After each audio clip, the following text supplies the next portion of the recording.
Thomas the tank engine was grumbling to the other engines. I spend my time pulling coaches about, ready for you to take out on journeys. The other engines laughed. Why can't I pull passenger trains too? You're too impatient, they said. You'd be sure to leave something behind. Rubbish, said Thomas. I'll show you. One night, he and Henry were alone. Henry was ill. The men worked hard, but he didn't get better.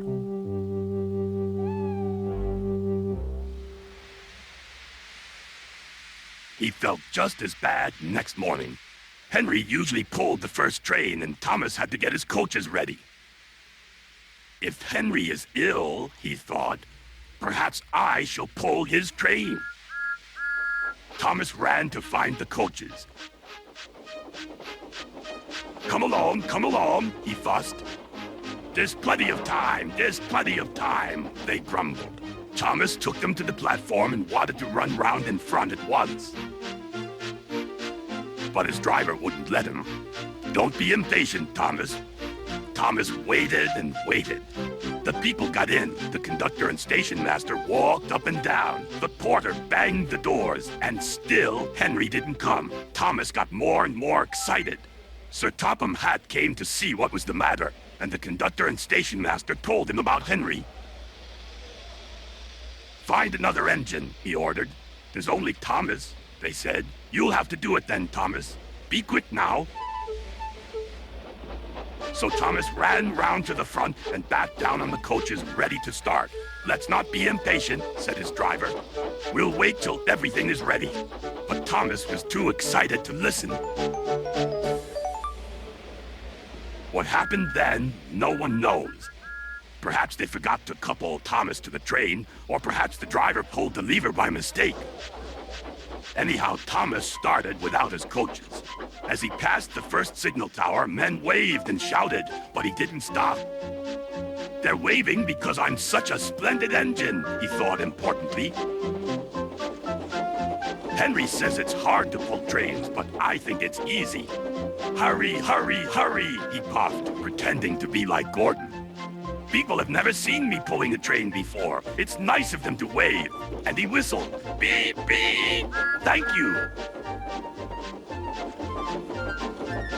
Then he came to a signal at danger. Bother, he thought. I must stop.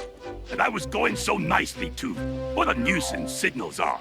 He blew an angry beep, beep on his whistle. The signalman ran up. Hello, Thomas, he said. What are you doing here? I'm pulling a train, said Thomas. Can't you see? Where are your coaches, then? Thomas looked back. Why, bless me, he said, if we haven't left them behind. Yes, said the signalman. You'd better go back quickly and fetch them. Poor Thomas was so sad he nearly cried. Cheer up, said his driver. Let's go back quickly and try again.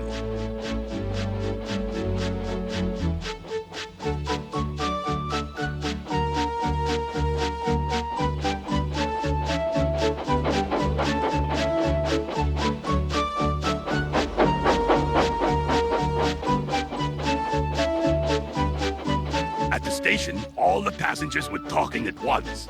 They were telling Sir Topham Hatt what a bad railway it was. But when Thomas came back, they saw how sad he was and couldn't be cross. He was coupled to the train, and this time he really pulled it.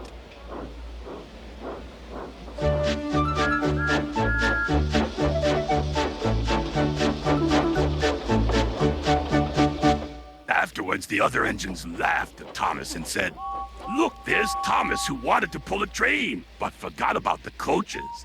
But Thomas had already learned not to make the same mistake again.